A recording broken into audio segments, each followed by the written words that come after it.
Parésia, penser, penser, débattre, agir. agir. Bonjour à tous. Aujourd'hui, nouvelle question.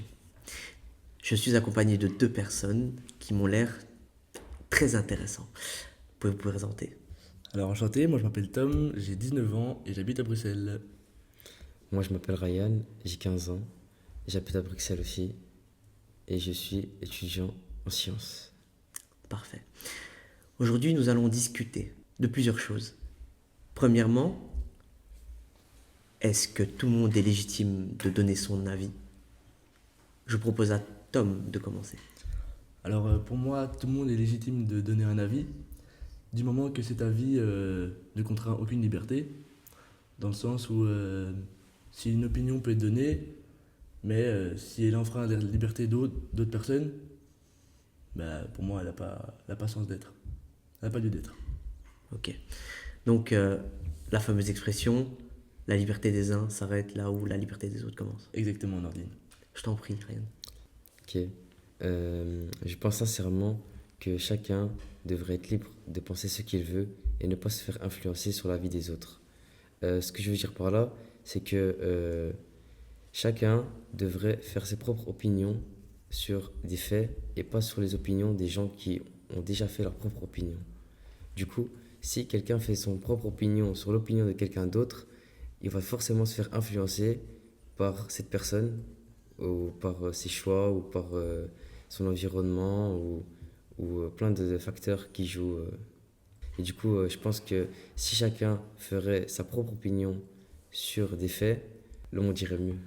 C'est intéressant parce que Tom parle du fait que certaines personnes peuvent avoir des effets néfastes par leurs opinions, et toi tu proposes le fait que ces personnes-là doivent se baser sur des faits pour créer leur opinion. Maintenant je demande, ces faits-là, imaginons on a un fait avéré qu'un policier ait tué un jeune adolescent pour un refus d'obtempérer. Des médias pourraient dire, selon les faits, cette personne, ce jeune-là en tout cas, ce jeune ayant commis un acte répréhensible, ben en soi, c'est pas vraiment la faute du policier. Le policier a juste réagi au fait que le jeune a refusé plutôt le contrôle de police. Maintenant, d'autres médias peuvent dire le contraire, peuvent dire non, le policier n'est pas légitime. Malgré le refus d'obtempérer, il ne doit pas risquer la mort. T'en penses quoi? C'est un fait, et pourtant deux visions différentes. Je pense qu'on doit être ouvert d'esprit et entendre plusieurs versions. Chacun est légitime de penser ce qu'il veut et chacun est légitime de partager son opinion où il veut. Mais par exemple, moi, si je verrais cet article-là, par exemple, je, je me baserais que sur les faits qui s'est passé, sur ce que le jeune homme a fait, sur ce que le policier a fait, et moi je ferais mon propre avis et pas basé sur l'avis de l'homme qui a fait l'article ou de l'équipe qui a fait l'article. Du coup, je pense que j'irai euh, me baser sur le fait qui s'est passé et pas sur ce que les personnes ont dit sur cela. Et Tom, Alors moi, je pense que chacun a sa liberté de penser. Après, est-ce que chacun peut mettre ses pensées en application? Moi, je pense que non. Parce que, par exemple, quelqu'un qui pense que le racisme est légitime, libre à lui de le penser, mais s'il commence à le mettre en application, de nouveau, ça nuit à la liberté de certains. Donc, pour moi, chacun pense ce qu'il veut, mais il y a certaines pensées qui ne doivent pas être mises en application. mise en application, c'est-à-dire, est-ce que les gens, par exemple les racistes, peuvent discuter dans un débat public ou ils ne peuvent pas discuter? Parce que pour toi, c'est une action, Oui, pour moi, c'est clairement une propagande, carrément. pour toi, c'est de la propagande. Donc, parler dans un média public de racisme, ça n'a pas sa place. Ça n'a pas sa place. Pourquoi? Parce que c'est du racisme, parce qu'on met en action pour toi une idée. Pourtant, tu me dis que chacun a le droit de s'exprimer. Non, j'ai dit que chacun a le droit de penser ce qu'il veut, Ok, pensez ce qu'il veut. pas de s'exprimer. Ok, intéressant. Et sur le fait que Ryan dit, lorsque les faits sont présents, on ne doit pas spécialement se baser sur les opinions des autres. On peut clairement créer sa propre opinion rien qu'avec les faits. T'en penses quoi? Je suis assez d'accord avec lui, dans le sens où chacun doit se créer sa propre opinion. Après, il faut voir aussi par qui les faits sont relatés. Donc, de nouveau, dans l'exemple que tu me donnes, on ne saura jamais ce qui s'est passé avec l'adolescent. Donc, ce qu'il faut vraiment faire confiance aux faits ou aux opinions.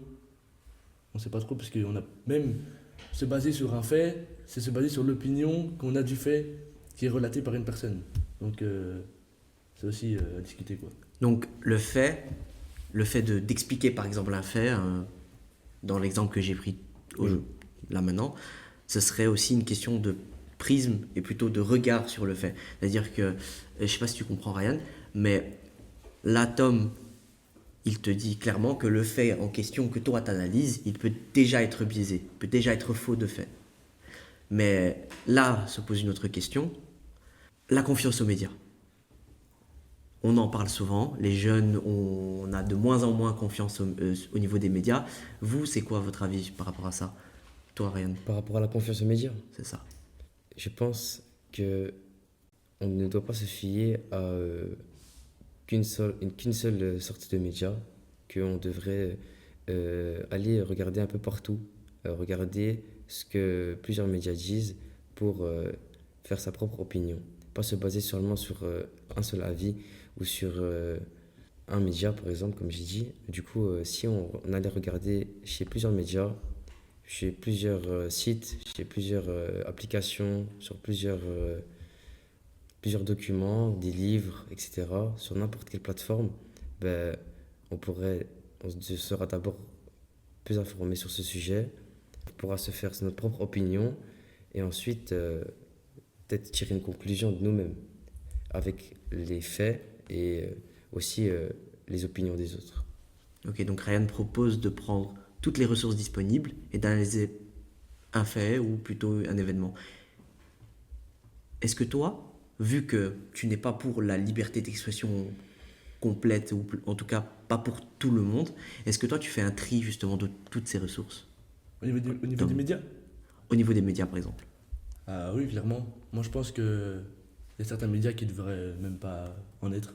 Mais après, comme je dis, même si on remet en question la qualité ou la fiabilité du média, il faut quand même la garder, parce que les médias, ça reste quand même notre seule chance de liberté, entre guillemets. Et que si on fait plus confiance aux médias, on fait plus confiance à personne. Parce que nous, on n'a par exemple, on n'a aucun savoir sur ce qui se passe dans le monde entier. Et les médias, c'est notre seule source. Donc, peut-être est-ce qu'il faut la croire? Je sais pas. En tout cas, il faut l'entendre, parce que supprimer les médias, c'est supprimer notre liberté.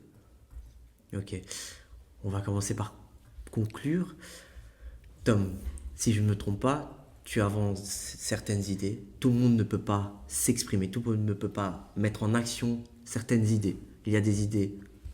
On peut bien sûr avoir une liberté de penser, mais une liberté d'agir, alors là, elle est entravée. C'est ça. Ryan, toi, tu es plutôt dans le fait de créer sa propre opinion, malgré le fait qu'on a une pluralité de sources, et tu vas essayer de dénicher un peu partout pour te créer justement, construire ta propre idée sur la question. C'est bien ça? Exactement. Parfait. Merci en tout cas d'avoir participé, Ryan et Tom. Merci aux auditeurs de Paresa Média. Je vous aime. Merci à toi, Nordine. Avec plaisir. Merci. Au revoir.